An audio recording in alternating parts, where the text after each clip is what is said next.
Welcome to the deep dive. Today we're tackling large language models, LLMs. Yep, the big topic. Exactly. Think of this as getting a really solid handle on the tech that's, driving so much of the AI buzz right now. For sure. We've got a stack of information here aiming to give you a clear picture of how these LLMs actually work, especially focusing on those transformer networks at their heart. Right. And if you've ever sort of wondered how these models can spit out text that sounds so human or, answer complicated questions, maybe even write code, well, you're in the right spot. Our goal today is really to break down the fundamental ideas. What makes LLMs tick? We'll be putting a spotlight on that revolutionary transformer architecture and also the pre-training bit, which is crucial for unlocking what they can do. Absolutely. And just a quick note for everyone listening, this deep dive, it's put together as an AI-generated audio study note. It's specifically for students who are, getting into LLMs. Good point. Yeah. So if you find this breakdown helpful for your studies, please do, hit like, maybe share it with others in your course, and definitely subscribe to Techie Talks AI. We'll have more resources like this. It definitely helps get the word out. Okay, so let's dive in. Language models. Sounds a bit technical, maybe, but the core idea, it's really about predicting words, isn't it? It is, fundamentally. And our materials remind us this isn't like a brand new concept out of nowhere. There's a simpler version called the Enneagram language model that's been around for a while. Right, Ngrams. I remember those. Yeah, an Enneagram model basically just looks at sequences of, say, 2 or 3 words, N words, and counts how often they appear together in a huge chunk of text. Okay. And based on those counts, it figures out probabilities. Right. Then it can generate new text by picking the word that's most likely to come next based on the last few words it just generated. Think like older phone keyboard. Predictive text, yeah. Making educated guesses based on common phrases. So how do LLMs build on that? They seem similar, but more powerful. They do share that core idea, Yeah. LLMs also work by assigning probabilities to word sequences, and they generate text by sampling, picking likely words. But the big leap, and the sources really stress this, is that LLMs are specifically trained to predict the next single word in a sequence. Just the next one. Just the very next one. But doing that task over and over on an absolutely massive scale with these huge neural network models, well, that's what leads to the amazing capabilities we see. Okay, so it's not just counting pairs or triplets of words. It's actively trying to figure out, okay, given this whole context, what single word makes the most sense right now? Exactly. It's a much more context-aware prediction task. That makes sense. Now, the term neural large language models pops up, and also self-supervised learners. What's behind those labels? Right, good question. Self-supervised learning is key here. It means the model learns directly from raw data in this case, just tons and tons of text, without needing humans to explicitly label everything. So no one's telling it this is a noun or this sentence is positive. Nope. The learning process itself creates the labels, in a way. You take a sentence, maybe you hide a word or mask it out, and the model's job, predict that missing word. Like filling in the blanks. Precisely. And it does this millions, billions of times. Yeah. It uses a process called stochastic gradient descent, basically. It makes a guess, sees how wrong it is, and then slightly adjusts its internal connections to make a better guess next time. Tiny adjustments, repeated constantly. So it's like this giant self-correcting prediction engine learning from, well, almost the entire internet sometimes. The sources mention GPT-3 using 500 billion tokens.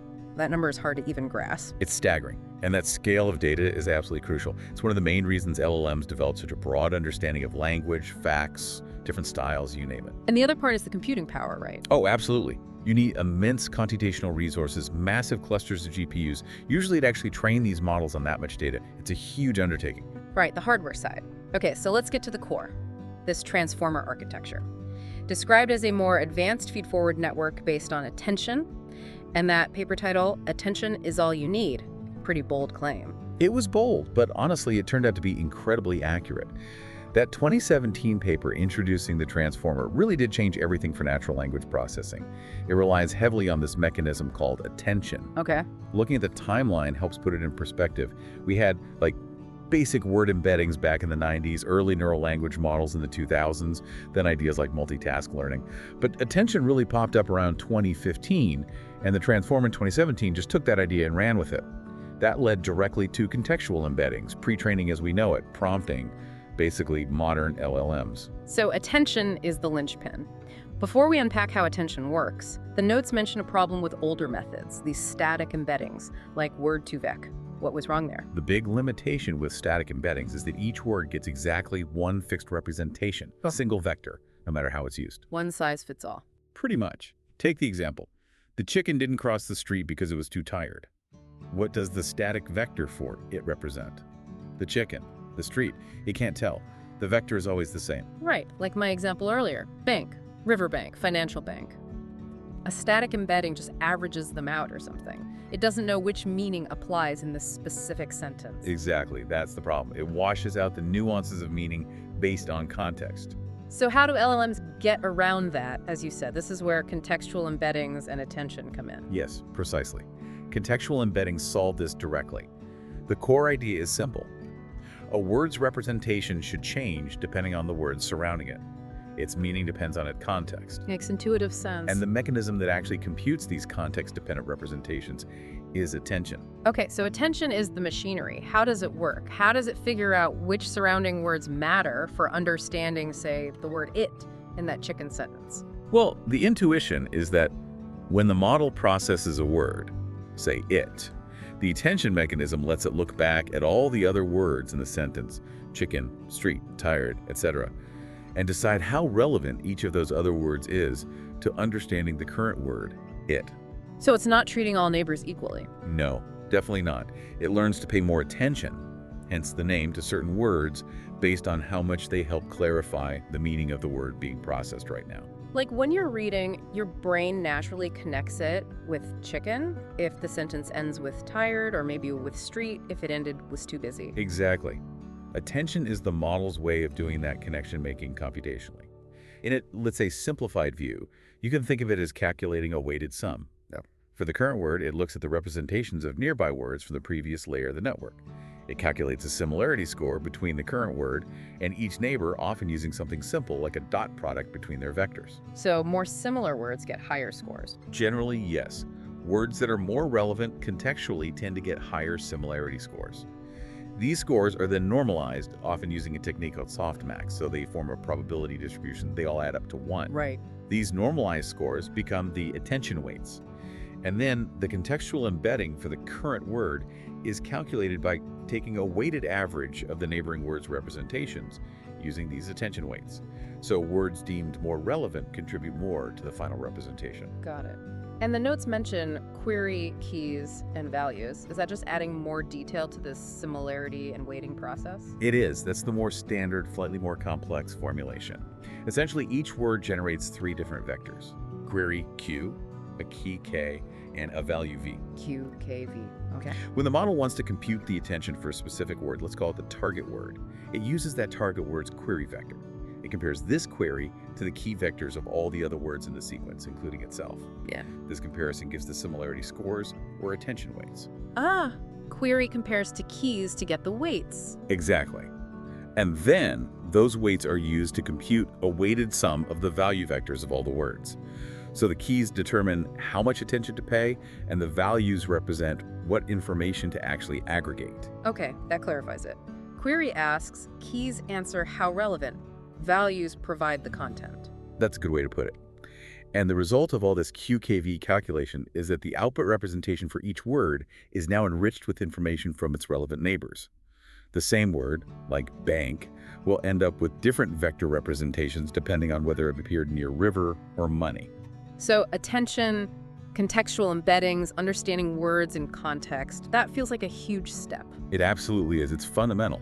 But as you said, attention is just one piece, albeit a critical one, inside the larger transformer block. Right, so a transformer isn't just the attention part, it's a whole processing unit. Exactly. A full transformer model, especially for language modeling, usually consists of stacking many of these transformer blocks, one after the other, maybe dozens of them. Layers upon layers. What happens to the input? Does it just go straight in? Almost. The initial input is the basic word embeddings, but importantly, they're combined with positional embeddings.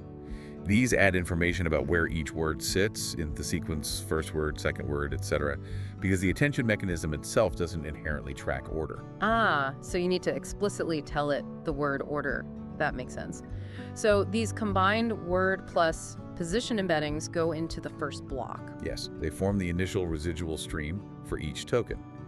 This stream carries the representation of each token up through the layers, getting modified by each block. And inside a single transformer block, what are the key components doing the modification? Okay, typically you have a few main parts within one block. First, often there's layer normalization, which helps stabilize the learning process. Then comes the multi-head attention unit. Yeah, instead of calculating attention just once, it does it multiple times in parallel, with slightly different learned transformations for the Q, K, and V vectors. Each time these are the heads. This allows the model to focus on different kinds of relationships or different aspects of the context simultaneously. Like looking at syntax in one head and semantics in another, maybe? Sort of, yeah. Captures different types of dependencies. After the multi-head attention, there's usually another layer normalization and then a feed-forward network. This is typically a simple two-layer network with a nonlinear activation function applied independently to each token's representation. It helps process the information learned by the attention mechanism. Okay, attention, then feed forward. And crucially, around both the attention unit and the feed-forward network, you have residual connections or skip connections. This means the input to that part of the block is added directly to its output. Exactly. It helps gradients flow better during training, especially in very deep networks, and allows information from lower layers to propagate more easily to higher layers. So each block refines the token representations using attention and feed-forward processing, while the residual connections help maintain the flow. Wow, okay, so it's attention, feed forward, plus these normalization steps and residual connections all bundled into a block, and then you stack these blocks. Oh, that's the essence of it. Stack them up. And then after the very last block, what happens? How do we get back to predicting words? That's the language modeling head. Correct. After the final transformer block has processed the input and produced the final set of contextualized token representations, you need to translate those complex vectors back into probabilities for actual words in your vocabulary. That's the job of the language modeling head. And how does it do that? It typically involves a linear layer, sometimes called the unembedding layer. It projects the high-dimensional representation back into the dimensionality of the vocabulary. Then, usually, a softmax function is applied to convert those scores into a probability distribution over all possible words. So it tells you, okay, based on everything I've learned, there's a 30% chance the next word is the, a 10% chance it's maybe a 5% chance it's tired, and so on for every word it knows. Precisely. It gives you the likelihood for each word in the vocabulary being the next word. Okay, that connects the architecture back to the task. Now, this whole process relies heavily on pre-training, right? The sources call it the core idea behind all the impressive performance. Absolutely central. Pre-training is where the magic really starts. It's this initial massive training phase where the model learns a general language understanding from just text. Lots and lots of text. And the task, as we said, is just predicting the next word. That's the most common pre-training task for decoder-style models, yes. It reads through billions of words from the internet, books, articles, data sets like Common Crawl or the Pile are mentioned, and at every single position, it tries to predict what word comes next. Constantly playing that guessing game. Exactly. And every time it guesses, it compares its prediction to the actual next word in the text. The difference between its prediction, the probability distribution it generated, and the reality, the actual word, is measured by a loss function. The cross-entropy loss you mentioned. Yes, cross-entropy loss is standard. It basically penalizes the model heavily if it assigned a very low probability to the word that actually came next. The training process, using gradient descent, aims to minimize this loss over the entire data set. So get better at predicting the next word across trillions of examples. That's the goal. Yeah. And in doing so, it implicitly learns an incredible amount about the world just from the patterns in language. What kinds of things does it actually learn? Is it just grammar? Oh, much more than grammar. It picks up factual knowledge like, who wrote A Room of One's Own, Virginia Woolf. It learns co-occurrence patterns. Peanut butter often goes with jelly. It learns about sentiment, style, different domains of knowledge. Wow. And sometimes, surprisingly, it even seems to learn basic reasoning. The example given is figuring out the square root of 4 is 2, likely because it's seen text like the square root of 4 is 2 many times. It's almost like it's building a model of the world through the language used to describe it. That's a great way to think about it. The big idea is that raw text contains an enormous amount of implicit knowledge, structure, and patterns. Pre-training on that text is how LLMs absorb that knowledge and become so capable. Okay, so pre-training gives them this vast general knowledge. But how do we then get them to do specific things we want them to do, like translate, summarize, or answer specific questions? Right, that's the next step, applying these powerful pre-trained models. The amazing thing is that many tasks can actually be reframed as predicting words, or what's called conditional generation. Generating text based on some input or condition. Exactly. And how you best do this often depends on the specific architecture of the LLM. Our materials highlight three main types: decoders, encoders, and encoder-decoders. Okay, let's break those down. Decoders first models like GPT, Claude, Llama 2, also called causal or autoregressive. Their strength is generation. Yes, decoder-only models are built primarily for generation. They process text strictly from left to right, predicting the next word based only on the words that came before it. They can't look ahead in the sequence during generation. So perfect for writing text, completing prompts. Exactly. Text completion is their natural mode. Yeah. Give it the weather today is, Yeah. and it will generate a plausible continuation. But you could frame other tasks this way too. Like a sentiment analysis example. Right, you give it the input. Movie review, this film was fantastic. Sentiment, Mhm. and train it or prompt it to predict the word positive. Or for question answering. Question, what is the capital of France? Answer, and it predicts Paris. You're essentially tricking it into doing classification or QA by making it a text generation problem. Clever. It's very effective. Okay, what about encoders then? Like BERT. They can look ahead, right? Bidirectional context. Correct. Encoder-only models are designed to build representations by looking at the entire input sequence at once, both words before and words after a given word. This makes them really good at tasks requiring a deep understanding of the full context. Such as? Things like text classification, understanding the overall sentiment or topic, named entity recognition, finding people, places, organizations, or even understanding sentence similarity. They aren't typically used for free-form generation like decoders, but they excel at analysis and are often fine-tuned on specific data sets for these classification or extraction tasks. Got it. Good for analysis, not so much for writing stories. And the third type, encoder-decoders, like Flanty5 or Whisper. These combine both parts. You have an encoder that processes the input sequence fully, capturing its meaning in some internal representation. Then you have a decoder that takes that representation and generates an output sequence. Ah, mapping one sequence to another. Precisely. This makes them ideal for tasks like machine translation input sequence is French, output sequence is English, or speech recognition input is audio features, the sequence, output is the text transcription, another sequence. Models like Mixtral also often use this architecture or variations of it. Okay, so the architecture really shapes the natural use case. Decoders for generation, encoders for analysis, encoder-decoders for sequence-to-sequence tasks. That's a good summary, yeah. Yeah. The architecture influences the pre-training method and what the model is inherently good at. This is fascinating. We've covered a lot, from n-grams to attention to these different architectures. The sources mentioned there's even more depth, pointing towards resources like Stanford's CS224N course for things like instruction fine-tuning, preference alignment, prompt engineering. Sounds like a whole other world. It really is. We've covered the foundations, the transformer, and pre-training, but tuning these models, aligning them with human preferences, designing effective prompts, that's where a lot of the current research and engineering effort is focused. It's a rapidly evolving field. Definitely feels like it. This up. Let's the main takeaways again. Sounds good. Large language models, LLMs, they get their power mainly from learning patterns in absolutely massive amounts of text. The core task during this pre-training is often just predicting the next word. Right, and the engine driving this is a transformer architecture, which crucially uses the attention mechanism. Attention allows the model to weigh the importance of different words in the context, leading to these dynamic contextual embeddings. Meaning the same word can be understood differently depending on the sentence it's in, unlike older static embeddings. Exactly. And this deep contextual understanding learned during pre-training can then be applied to various tasks, often by framing them as word prediction problems, using architectures like decoders, encoders, or encoder-decoders suited to the specific task. So, thinking about this, if these models learn so much just by predicting the next word in a sequence, what does that imply about the limits or the future directions? Can predicting text eventually lead to, I don't know, genuine understanding or consciousness?